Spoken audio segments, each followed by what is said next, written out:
ஆத்தி சூடி உயிர் வருக்கம். 13 பாடல்கள். விளக்கம். 1. அறம் செய்ய விரும்பு.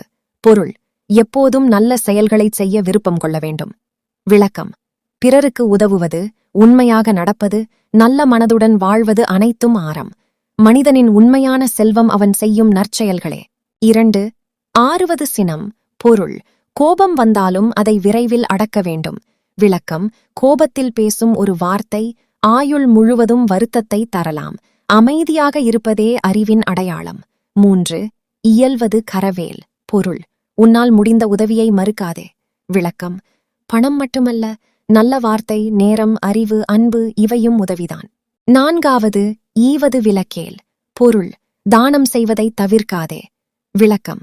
பிறருடன் பகிர்ந்து வாழும் மனப்பான்மை ஒரு சமுதாயத்தை உயர்த்தும். 5. உடையது விளம்பேல். பொருள்: உன்னிடம் இருப்பதை பெருமையாகச் சொல்லாதே. விளக்கம். செல்வம், அறிவு, பதவி எதுவாக இருந்தாலும் அடக்கமாக இருப்பவனே உயர்ந்தவன். 6. ஊக்கமது கைவிடேல். பொருள்: முயற்சியையும் தன்னம்பிக்கையையும் ஒருபோதும் கைவிடாதே. விளக்கம். தோல்வி வந்தாலும் மீண்டும் முயற்சி செய்பவரே வெற்றி பெறுவார். 7. எண் எழுத்து இகழேல்.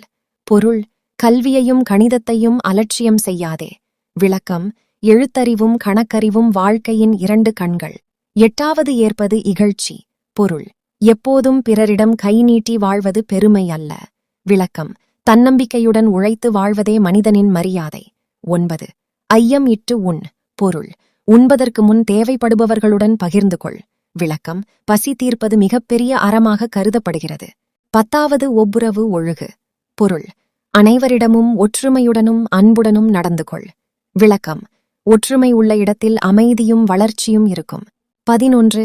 ஓதுவது ஒழியேல். பொருள்: கல்வி கற்பதையும் நல்ல நூல்களை படிப்பதையும் ஒருபோதும் நிறுத்தாதே. விளக்கம். மனிதன் வாழ்நாள் முழுவதும் கற்றுக்கொண்டே இருக்க வேண்டும். 12. அவ்வியம் பேசேல். பொருள்: பொறாமை, வஞ்சகம் அல்லது தீய எண்ணங்களை வெளிப்படுத்தும் சொற்களை பேசாதே. விளக்கம்.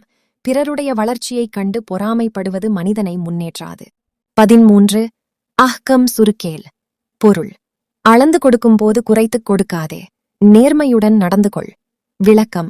வணிகம், தொழில் அல்லது எந்த பொறுப்பாக இருந்தாலும் ஏமாற்றமில்லாமல் நேர்மையாக செயல்பட வேண்டும்.